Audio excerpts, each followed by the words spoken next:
Bon, on va démarrer? Ça te va, Yes, c'est Bastien? parti, on y va. Ok, parfait, parfait. Bon, bonjour à tous. Vous êtes nombreux aujourd'hui. On avait plus de 60-70 inscrits. Donc le sujet de la facturation et surtout son optimisation semble intéresser les cabinets. Donc ce qu'on va vous proposer aujourd'hui, on va avoir deux parties. Moi, en tant que représentant plutôt de Xelia et de Diapa, je vais vous expliquer dans quel contexte en fait on parle de facturation. Et ensuite, je vais passer la balle à Bastien qui va vous expliquer de manière très concrète ce qu'on fait chez nos clients qui nous sollicitent pour optimiser ce processus de facturation. Je précise aujourd'hui qu'on a deux typologies de personnes qui suivent ce webinaire. Il y a des gens qui ne sont pas clients ou pas encore clients, qui seront jamais clients de Diapaz. Et puis, il y a des utilisateurs Diapaz. Donc, vous êtes tous concernés parce que vous allez voir que oui, le système d'information a une importance, mais il y a d'autres logiciels que vous pourrez peut-être modifier pour coller au processus qu'on vous présentera. Bien entendu, s'il y a un projet de changement, on est toujours preneur de projets chez Diapaz, mais ce n'est pas une obligation. On va déjà démarrer sur un peu un constat qui nous amène à cette mission de conseil, c'est que, comme vous le savez certainement, Xelia intervient sur plusieurs métiers avec un point commun de facturer du temps. Donc on est dans le milieu des avocats, je ne vous apprends rien. On a aussi une activité dans les cabinets de conseil et une activité dans le monde des services à la personne, dans le médico-social. Le point commun entre ces trois métiers, en plus de facturer du temps, c'est que vous évoluez dans un contexte qui est de plus en plus compliqué à trois niveaux. Le premier, et on l'entend souvent de la part des avocats, mes clients veulent plus vite, moins cher. C'est une réalité. Si quelqu'un s'oppose et n'est pas d'accord avec ce constat, n'hésitez pas à écrire vos ressentis ou en tout cas vos impressions, soit dans les questions, soit dans le chat. Plus ça sera interactif, mieux ça sera pour tout le monde. La deuxième chose sur cette pression accrue, c'est que vous avez, et on a tous beaucoup plus de réglementaires, de normes, d'obligations en fait de mise en conformité. Tout ça dans un contexte où on ne peut pas ignorer la partie cybersécurité. Voilà, donc ça c'est ce qui est une pression, ou en tout cas des éléments de pression chez vous. Deuxième chose, le monde du travail change, les aspirations des générations plus jeunes change. Le Covid est passé par là, donc pas mal de modifications. Et on entend dans tous les métiers, j'ai du mal à recruter. Et tout ça dans un contexte où les nouvelles technologies sont présentes, seront certainement de plus en plus présentes. Tout le monde a forcément entendu parler d'intelligence artificielle. Et donc, comment faire en sorte de servir un peu ce triptyque parfois un petit peu compliqué. Vous êtes pour la plupart des associés, des personnes qui travaillent dans les cabinets. Je pense qu'on a tous envie de faire croître son business. En tout cas, c'est ce qu'on pense et c'est le point commun entre tous nos clients, c'est des gens qui veulent plutôt progresser. Si vous êtes là aujourd'hui, si vous cherchez à revoir vos process de facturation, c'est que vous avez cette vocation à progresser et à mieux fonctionner. Mais comment faire en fait? Comment relever ces challenges? Parce que pour facturer, et on va le voir tout à l'heure, il vous faut des chargés de facturation. Donc comment les attirer, comment les fidéliser, comment les garder longtemps, parce qu'on voit aussi beaucoup de turnover sur les professions administratives dans les cabinets. On demande de plus en plus de choses. On demande de mesurer les heures qui sont facturées, les heures pas facturées, de calculer les taux d'occupation. Donc on est sur des éléments très financiers, mais comment faire en sorte que ces contraintes finalement de suivi ne rendent pas les tâches moins intéressantes pour un collaborateur qui vient de sortir de ces années d'études. Et puis surtout, la vraie question aujourd'hui, c'est quel temps je dois investir pour être plus performant demain. On a tous en tête qu'il faut y passer du temps, mais pas trop. Donc la jauge est parfois un petit peu délicate à trouver. Et puis la dernière question, et on est très bien placé pour le savoir, c'est comment je transforme mon organisation. pour la rendre justement plus flexible, pour attirer plus de monde, pour garder plus de monde plus longtemps dans l'organisation. Le télétravail est arrivé, c'est pas toujours le cas dans les cabinets, de plus en plus, de moins en moins de hiérarchie quand même, des comités qui sont organisés pour gérer des sujets. Donc toutes ces questions doivent répondre en fait à cette possibilité de faire de la croissance, mais de la bonne manière. Clairement aujourd'hui, il y a des choses du modèle traditionnel qui une grosse faute de frappe que je vais corriger. Il manquait un S, excusez-moi. Les modèles traditionnels n'est plus adapté. Le Covid est passé par là. On entend beaucoup de gens qui veulent plus forcément faire beaucoup de trajets entre leur domicile et le lieu de travail. Et puis, pourquoi se priver d'une compétence très technique qui est à l'autre bout de la France aujourd'hui avec tous ces outils technologiques? Et puis, bien entendu, tout ça vient, merci pour le correcteur, vient s'illustrer par le système d'information qui doit être simple. On peut pas avoir un outil pour chaque usage, et on voit aujourd'hui une tendance en fait à rapatrier de plus en plus de choses dans le même outil pour que les choses soient fluides et qu'on puisse former facilement les utilisateurs. Alors nous, notre réponse avant de passer la balle à Bastien sur cette mission vraiment autour de la facturation, c'est qu'on est convaincu qu'avant de penser à un outil, il faut poser les fondamentaux. Et les fondamentaux, c'est quoi? C'est d'être accompagné par soit de l'interne, soit un cabinet extérieur, donc Anomia qui est représenté par Bastien aujourd'hui, pour vous aider à écrire les process de demain et avoir un regard extérieur sur la facturation. On se rend compte, et on va vous le démontrer tout à l'heure, que c'est pas complètement inutile, parce que souvent dans les cabinets, même les associés n'ont pas forcément tous connaissance de toutes les pratiques qui sont utilisées par les autres associés du cabinet. Une fois qu'on a posé ces process, avec cette mission donc d'accompagnement, de mission de conseil, il faut former les collaborateurs. Former des collaborateurs peut-être pilotes, former ensuite tous les nouveaux arrivants. Et donc, il y a une stratégie de formation pour être en capacité de bien accueillir. Et on sait très bien que l'onboarding d'un collaborateur dans une société est hyper importante. On est tous arrivés quand on a changé d'entreprise, celle où vous avez votre PC qui est prêt, tout marche, on se dit waouh, c'est top, je suis bien accueilli. Et puis inversement, quand vous arrivez et puis en fait vous sentez que vous n'êtes pas attendu, vous avez une première impression qui est très importante. Et enfin, une fois qu'on a posé ces bases d'accompagnement de formation, eh bien, se pose la question de la solution technologique. C'est à titre-là que on propose un outil qui s'appelle Diapas pour gérer la gestion des cabinets d'avocats. Ça, je vais passer rapidement, parce que comme je vous l'ai dit, on accompagne des sociétés dans différents secteurs d'activité. Et puis, je vais conclure cette intro par peut-être une question et un sondage que je vais faire en live. C'est qui dans votre cabinet est zéro papier? Alors, je lance le sondage. Vous allez le voir. Alors, quand je dis zéro papier, c'est zéro papier à 100%. On va rajouter une complexité forcément. Ok, vous avez le sondage qui est apparu. On vous laisse répondre. Et pendant ce temps-là, pendant que vous répondez, en fait, on s'aperçoit aujourd'hui que y a encore beaucoup de transferts de papier, beaucoup d'impressions, beaucoup de consignes qui sont données en fait par les associés, et beaucoup de retraitements en fait manuels. Voilà. Et là, les résultats en live. Donc on est, ça bouge. Alors pour ceux qui n'ont pas de sondage, il faut aller dans le petit onglet sondage à côté de questions. Il n'est pas dans le chat, il est dans l'onglet sondage, tout simplement. Ok, c'est intéressant. On a quand même 5 participants qui sont totalement 100% zéro papier. Bravo. Bravo, bravo. Ok, on va vous laisser répondre et puis on donnera les résultats finaux à la fin. Bastien, je te passe la main sur la mission spécifique qu'on a designée.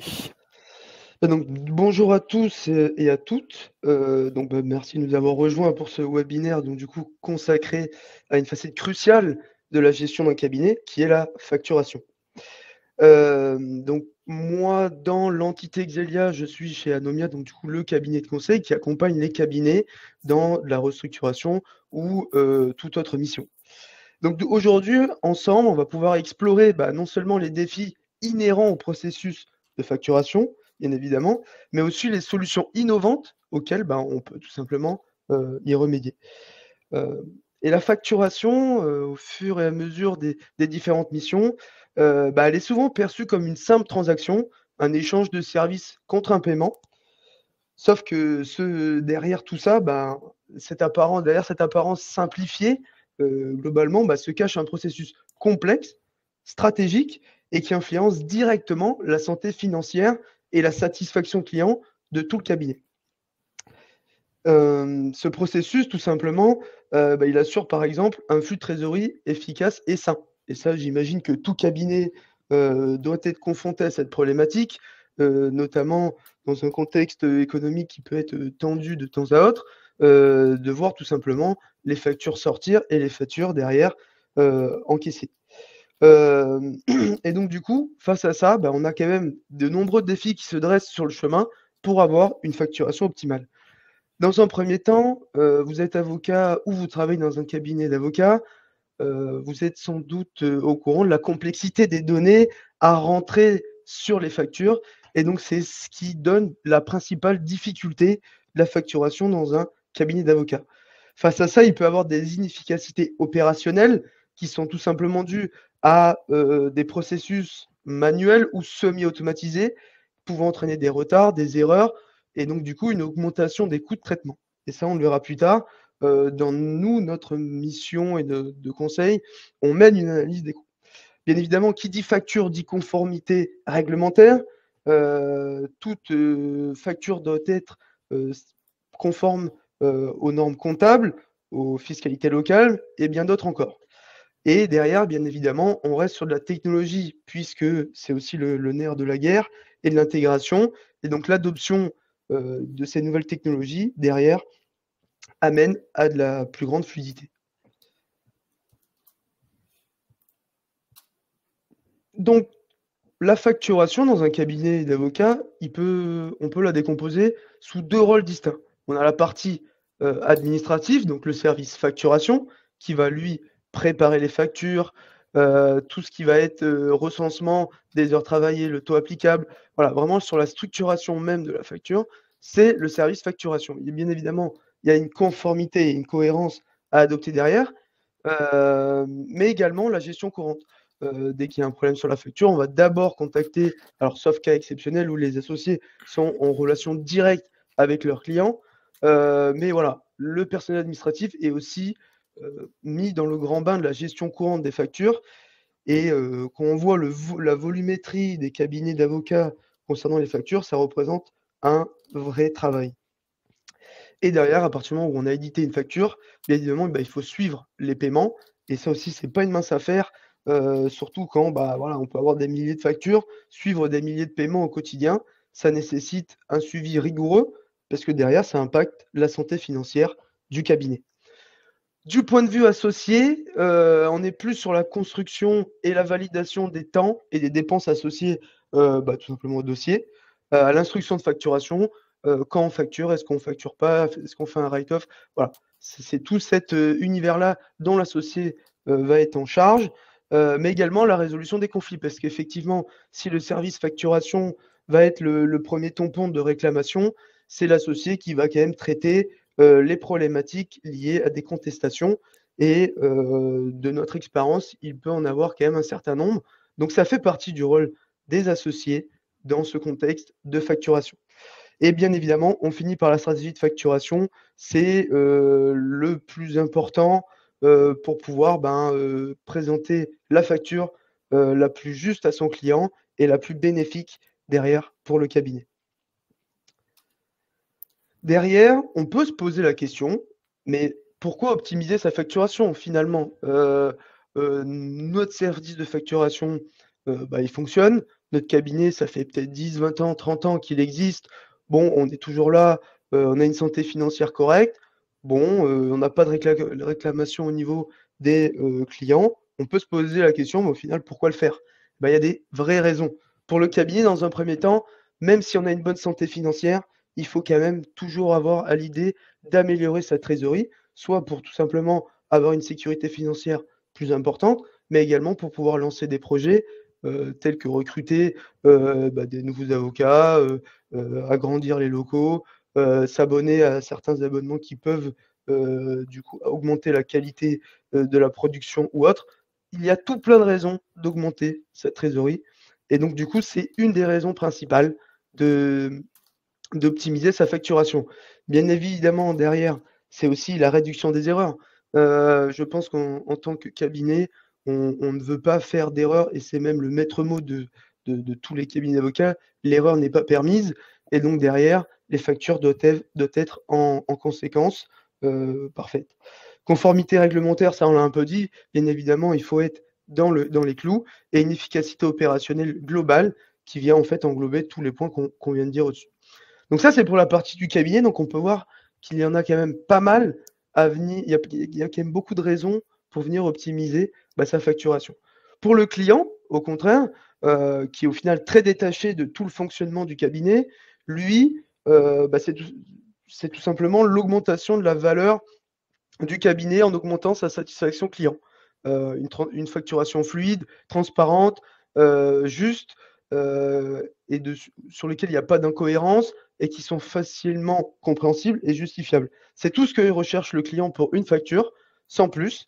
Et le but, c'est de ne pas revenir en arrière ou de demander des précisions afin de demander mais qui dois-je contacter? Je ne comprends pas cette ligne-là. Ça, c'est pour la satisfaction client. Donc nous, globalement, on a 2 phases bien distinctes dans notre méthodologie sur l'optimisation du post-facturation. On a dans un premier temps une phase d'audit. Chaque cabinet a son process de facturation et en fait, c'est de notre devoir de nous plonger dans votre processus afin de comprendre les grandes lignes dans un premier temps, mais aussi tout ce qui peut être fait en off. Parce que nous, notre but, quand on vient prodiguer, on va dire, nos conseils, le but, c'est qu'elles soient opérationnelles le plus rapidement possible. Donc si oui, théoriquement, on a cette trame-là, mais qu'au final, 3/4 des avocats ou des personnes administratives ne font pas comme ça, eh ben, on va pas se baser là-dessus. On va vraiment mener une enquête précise en interne afin de comprendre toutes les méthodologies. Et c'est souvent là où on s'aperçoit qu'il y a une grande disparité entre chaque avocat, ce qui nous amène souvent à pas de process en fait en interne. Une fois qu'on a fait cet audit, on en tire des conclusions et on peut faire une cartographie. Et à partir de cette cartographie, on vient discuter avec le client, le cabinet, les avocats. Est-ce que c'est en phase? Est-ce que vous êtes d'accord avec ça? Il y a forcément des petits ajustements, mais c'est notre base de travail. Et à partir de cette base de travail, nous, on va venir optimiser, alors que ça soit aussi bien avec Diapaz. Alors, forcément, ça met peut-être un peu moins de temps avec Diapaz parce qu'on connaît l'outil sur le bout des doigts, mais ça peut être avec n'importe quel outil et ça demandera juste un peu plus de temps de réflexion. Si on rentre un peu plus en détail dans la phase de l'audit, comment ça se passe? Le format, il est très simple. Il y en a un questionnaire très précis sur lequel on vient interroger plusieurs personnes clés dans le process de facturation. Il y a des réunions avec les responsables de facturation également et des réunions intermédiaires. Ça, c'est le format de l'audit. Et nos objectifs durant cette phase d'audit, c'est avoir la description du processus, recueillir le maximum d'informations et avoir un maximum de feedback des personnes, type voilà, moi je fais ça comme ça, mais je pense que c'est pas performant. Et donc du coup, c'est là où on vient du coup améliorer le processus, avoir une meilleure précision. Donc du coup, on collecte des informations, on évalue les points forts, les points faibles, et on structure tout simplement le processus. Derrière, notre questionnaire vient alimenter toute cette trame et derrière, on peut sortir du coup une cartographie. Quand il y a un silence, il faut que je passe la slide, en fait, c'est ça. C'est un peu ça, c'est un peu notre code. Et donc du coup, face à notre audit, en fait, globalement, sur les plusieurs missions qu'on a pu faire, Et vous me direz d'ailleurs si, si vous avez des étapes en plus ou des points clés en plus, ça peut être source d'un sondage. La première étape, c'est forcément l'enregistrement du temps. Tous les associés ou collaborateurs doivent systématiquement, du coup, enregistrer le temps sur l'outil parce que c'est la base de tout. S'il n'y a pas d'enregistrement de temps, le travail, en fait, il ne peut être fait derrière. Derrière, il y a forcément une vérification. Et donc, c'est est-ce qu'on a bien facturé? Est-ce qu'on a bien sizé la mission? Est-ce que ça, on va le faire différemment? Voilà, il y a vraiment un travail de vérification qui est amené derrière cet enregistrement du temps de travail. Et à la suite, il y a une instruction de facturation. OK, on a vérifié, on a instruit les temps. Bon, on passe en facturation. Et en fait, c'est souvent là, et on va le voir juste après, où il y a une perte de temps ou d'efficacité, puisqu'il peut y avoir des impressions. Est-ce que tu valides cette facture-là? Non, je ne valide pas. Hop, je vais le mettre à la main. Je vais le retourner à la facturière. Elle va me retourner le document. Au final, je vais le faire un peu différemment. Et au final, c'est dans cette zone-là où on perd généralement beaucoup de temps et d'efficacité également. Et à la suite de ça, on a du coup des brouillons. Ces brouillons-là sont ensuite validés. La validation de ces brouillons sont ensuite transformés en facture finale. Depuis cette facture, on peut les envoyer. Et là aussi, sur les envois des factures, ça peut être très fastidieux puisqu'on peut se retrouver dans une situation où chaque facturière prend le mail et doit faire une recherche du mail pour l'envoyer à la bonne personne qui est en charge de la facturation chez votre client. Bon voilà, c'est vraiment énergivore d'envoyer des mails manuels, surtout quand on en a des centaines par mois. Derrière, il y a un archivage qui doit être ça, par contre, ça doit être vraiment obligatoire. Et à la suite de ça, il y a le suivi des paiements. Alors ça, c'est vraiment un point d'optimisation. Est-ce que derrière, on peut l'automatiser? C'est le but aussi de ce webinaire. On va voir que oui, c'est possible de l'automatiser et de l'intégrer dans les outils. Hop, non, c'est un peu devant. Là, tu es retourné juste en arrière. Voilà. Et donc, du coup, on peut dire qu'il y a 6 étapes dans tous les cabinets. Il y a l'enregistrement des temps, l'ajustement, l'instruction de facturation, la validation des brouillons, l'envoi des factures et le suivi des paiements. Ça, c'est une trame commune à peu près tous les cabinets avocats. Alors, bien évidemment, chacun ses spécificités, mais si on prend un peu de recul sur le process, on se retrouve généralement avec ces 6 étapes. À la suite de ça, il y a quelque chose qui est très intéressant, c'est l'analyse des coûts. Et l'analyse des coûts, en fait, derrière, elle va nous permettre de faire un état des lieux à l'instant T et après intervention, de pouvoir tout simplement constater l'optimisation. Et l'optimisation, elle vient par quoi? Elle vient par la standardisation, une centralisation des données, tout simplement, et une validation globale. C'est-à-dire que là, le mail à qui on doit envoyer la facture, on sait que c'est bien lui et il n'y aura pas d'erreur à ce niveau-là. Et donc, du coup, l'envoi des factures fait aussi partie de l'optimisation.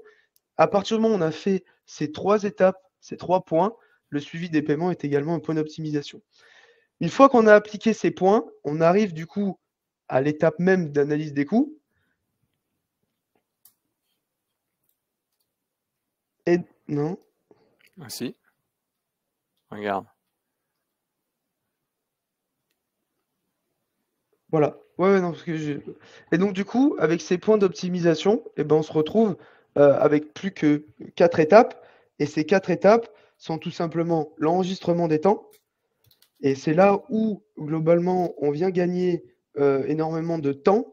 C'est parce que sur l'enregistrement des temps et la génération des factures, avec notre nouveau process et nos nouveaux outils, qu'ils soient Diapason ou autres, on peut venir mettre des nouveaux process en place pour éviter ces allers-retours énergivores en temps, en énergie et aussi en coût. Puisque derrière, on peut le voir, imprimer 4 fois une feuille multipliée par X avocats, ça peut représenter des coûts considérables. Derrière, forcément, on a toujours l'envoi et le suivi, et ça, on peut le voir aussi, on peut l'intégrer dans les outils. Et donc, à partir du moment où on peut envoyer via notre outil et suivre les factures via l'outil, avec des statuts qui sont mis à jour, on va dire automatiquement, on arrive à gagner un temps considérable sur le processus. Et bien évidemment, l'automatisation des suivis de paiement, ça c'est vraiment on va dire le must to have en 2024. C'est-à-dire que dès que je reçois le paiement sur mes comptes bancaires, le statut de la facture est passé en payé et il n'y a pas d'action manuelle à mener vis-à-vis de l'enregistrement des paiements. Et ça, c'est vraiment un gain de temps. On a pu le voir à travers nos clients. Une fois qu'on a mis en place en fait tous ces points d'optimisation, on arrive tout simplement à libérer du temps aussi bien pour les avocats que pour le personnel administratif sur des tâches à plus forte value ajoutée. Donc, pour conclure sur l'optimisation du processus de facturation, en quelques mots, ça permet d'améliorer l'efficacité dans le processus de facturation. Et ça impacte directement les coûts liés, par exemple, si on prend un taux horaire d'un avocat et en moyenne, par expérience, je peux dire qu'il va passer peut-être 1 heure par semaine, on sait tous le prix d'1 heure d'un avocat. Et donc, du coup, si on peut venir réduire ce temps et le placer sur des missions, eh ben, c'est préférable pour le cabinet. Donc forcément, ça représente des optimisations stratégiques, des coûts unitaires de facture, parce que le but de notre mission, c'est de déterminer le coût unitaire d'une facture et de mesurer l'avant-après. Bien évidemment, la mise en œuvre des recommandations, ça entraîne forcément une amélioration de la productivité, notamment sur la partie administrative. Derrière, ce qui peut vous démarquer finalement d'un autre cabinet, c'est le processus de facturation. Parce que si vous libérez du temps pour votre personnel et peut se consacrer sur des tâches plus importantes, du coup, ça fait de vous un cabinet plus compétitif. Et donc derrière, s'il est plus compétitif, vous vous démarquez des autres cabinets. Donc la satisfaction client peut être accrue, puisqu'on peut un peu baisser ses tarifs, on peut les augmenter, on peut être plus qualitatif, on a plus de temps. Donc on fait ce qu'on veut. Derrière, bien évidemment, toute mission de conseil et sur un changement d'un process aussi important, il faut former les équipes au nouveau processus. Et c'est là où nous aussi, on est très présents, c'est qu'on vient former les équipes à ce changement et on reste dans le cabinet jusqu'à temps que le cabinet soit opérationnel et indépendant sur ce poste-là. Donc voilà, ça c'est vraiment les points majeurs vis-à-vis de l'optimisation, et de par expérience, les cabinets ont vraiment senti une différence de fluidité dans leur fonctionnement, et ça a libéré du temps pour du temps facturable. Est-ce que je peux peut-être préciser avant de prendre les quelques questions? Donc là, on a dernièrement réalisé 3 ou 4 missions sur cette thématique. Et en fait, il n'y aura pas un processus unique dans le cabinet. En réalité, c'est souvent la génération qui va soit faire en sorte que l'associé accepte de faire plus de choses pour éviter ces allers-retours que Bastien évoquait sur le papier, sur des factures simples, laisser des factures complexes qui nécessitent beaucoup de retraitement à son équipe administrative. Et puis ce qu'on a vu aussi, et ça on l'avait pas vraiment anticipé, c'est que beaucoup de cabinets aujourd'hui se posent des questions sur une autre thématique sur laquelle on les accompagne, sur les appels d'offres. Et cette remise en cause du process de facturation peut aussi servir à redéfinir en fait les fiches de mission du personnel administratif pour, par exemple, être plus dans des réponses aux appels d'offres sur les documents de présentation du cabinet, préparer en fait tous les documents que vous connaissez mieux que nous. Quand vous devez répondre à une consultation, on vous demande tout un tas de documents qu'il faut préparer. Et donc, l'idée n'est pas de réduire les effectifs. L'idée, c'est d'affecter en fait les gens déjà en place dans votre cabinet sur d'autres tâches, si c'est possible. Et puis d'autres associés, eux, vont vouloir conserver le mode de fonctionnement parce que y a des habitudes qui sont ancrées et tout le monde ne veut pas changer pour des bonnes ou des mauvaises raisons. Et dans ce cas-là, les outils qu'on met à disposition font gagner du temps également aux facturières, notamment sur la saisie et puis l'ajustement des diligences jusqu'au moment où on fait partir la facture. avec quand même une échéance qui va arriver prochainement. C'est pour ça que c'est un sujet qui est assez chaud dans beaucoup de cabinets, c'est la facturation électronique qui va arriver a priori courant 2026 s'il n'y a pas encore de changement. Mais ça sera une nécessité de se mettre en conformité, ce sera une nécessité d'envoyer un PDF et donc forcément une nécessité de changer ses habitudes. Voilà pour le petit témoignage qu'on observe chez nos clients. Alors, on va prendre des questions s'il y en a. Après, on sait que c'est pas forcément évident de poser des questions parce que c'est souvent des questions très personnelles ou en tout cas liées au cabinet. Donc là, vous êtes 80. Est-ce que certains vont oser se lancer? On va prendre les Ouais, questions s'il y en a. ça peut être sur notre méthodologie, sur des résultats clients, hein, que ce soit de leur expérience, comment ils ont vécu la transition ou autre. On est vraiment ouvert à tout type de questions. Alors, on a quelqu'un qui se lance. Je vois est en train de taper. Je vois également.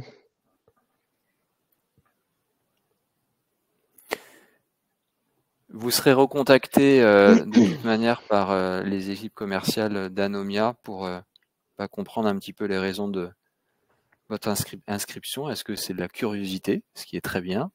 Est-ce qu'il y a des projets? Et puis savoir à partir de quand il y aurait des réflexions pour qu'on puisse vous accompagner ou en tout cas vous guider. Alors, sur les avocats indépendants, quels sont les tarifs de la solution de facturation? Alors, je ne sais pas si vous parlez de l'audit ou vous parlez de l'outil. Donc, on vous recontactera pour prendre bien le contexte. Sur les factures complexes, ça je veux bien prendre le sujet. Une facture complexe, ça va être une facture par exemple où vous avez 40 lignes de diligence et puis vous souhaitez scinder 10 diligences en une, vous faites des write-off, vous devez transférer diligence vers un autre dossier, vous décidez pour des raisons qui sont les vôtres de reporter certaines échéances et de les facturer la prochaine fois. Donc voilà, c'est toute cette partie-là que j'opposerai donc aux factures simples. Vous avez une facture de forfait ou une facture au temps passé sur lequel vous avez 4 temps qui sont saisis et puis ces 4 temps correspondent exactement à ce que vous voulez facturer. Donc dans ce cas-là, est-ce que ça vaut le coup d'éditer un papier ou de le faire directement sur l'outil? C'est là Vous où d'ailleurs parlez de l'outil. c'est là où d'ailleurs, Vincent, on a pu remarquer qu'à travers ce module-là et cette possibilité, on gagne énormément de temps dans les échanges, dans les équipes. Et en fait, en donnant un peu plus aussi de liberté et de pouvoir de modification à l'associé de par l'outil, bah, en fait, on évite les allers-retours puisqu'il est un peu plus autonome. On vous répondra pour l'outil parce que ça dépend des options et de votre besoin. Mais encore une fois, l'outil c'est une chose, mais il faut que cet outil corresponde en fait à votre stratégie de développement. Concernant Diapaz, on va nous plutôt être adapté à des cabinets qui sont en logique de croissance et qui veulent en fait se structurer.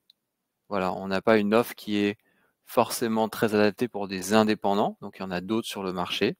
Donc c'est vraiment pour ça qu'il faut partir de votre besoin, de votre projet entrepreneurial, de l'écrire et puis en fonction de ça, de choisir les outils et pas faire l'inverse parce que oui, il faut parfois s'adapter à l'outil, mais il faut aussi surtout que l'outil s'adapte à vos process.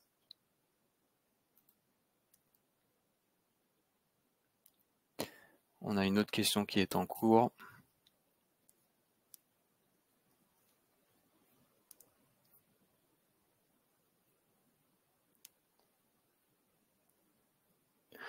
Votre outil est-il nécessaire pour les avocats individuels? J'ai envie de répondre oui, il faudrait, en tout cas, on pense qu'un avocat individuel, dès le début, doit s'équiper d'un outil de facturation et de ne pas le faire sur de l'Excel, du Word. Après, encore une fois, c'est là où il faut bien définir votre projet entrepreneurial pour trouver le bon outil. Parce qu'effectivement, à partir du moment où on n'a pas de données, de saisie de temps, en fait, on peut pas venir, mener d'analyse et on peut pas mesurer, donc en fait, on avance un peu, à l'aveugle et aujourd'hui, avancer à l'aveugle, bah, c'est, on va dire pas c'est pas que c'est pas possible, c'est que c'est pas optimal et nous, on conseille d'avoir, ces datas pour piloter, bah, votre structure.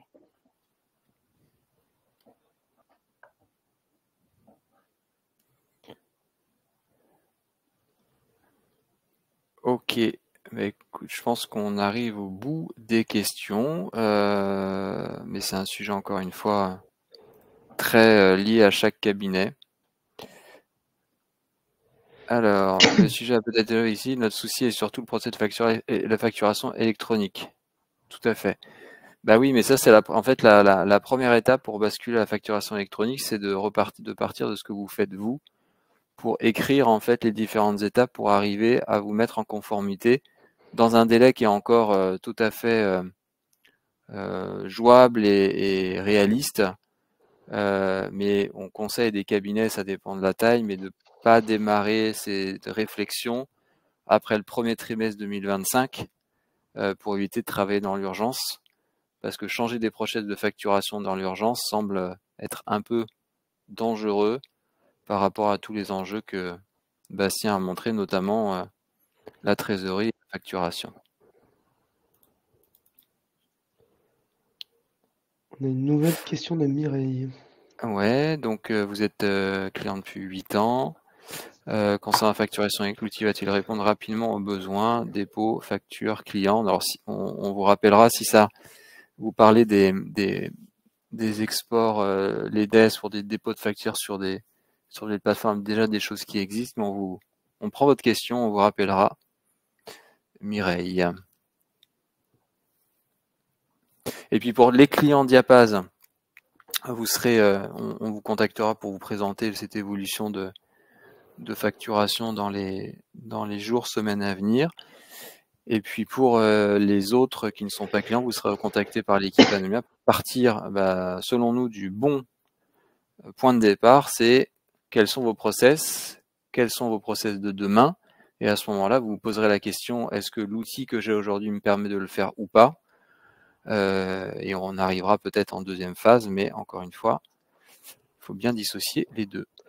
Ouais, voilà, la mission de conseil est totalement indépendante de l'outil.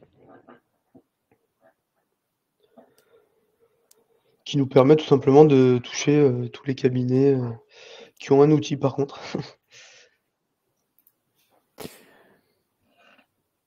Ok, bah écoutez, il n'y a plus de questions. Merci à tous. Merci Bastien. C'était la Voilà, première ensemble. Et exactement. puis, on en refera régulièrement sur d'autres thématiques. Parce que il y en a plein d'autres qu'on peut explorer, sur lesquels on peut aider nos clients. Voilà et si vous avez des questions, plus précises, n'hésitez pas à nous contacter par mail. On pourra, rentrer en communication pour discuter de sujets. Là, c'est vrai que des fois les questions, ça peut être compliqué d'entrer dans le détail. Mais voilà, si vous voulez rentrer un peu plus dans le détail, n'hésitez pas à nous contacter.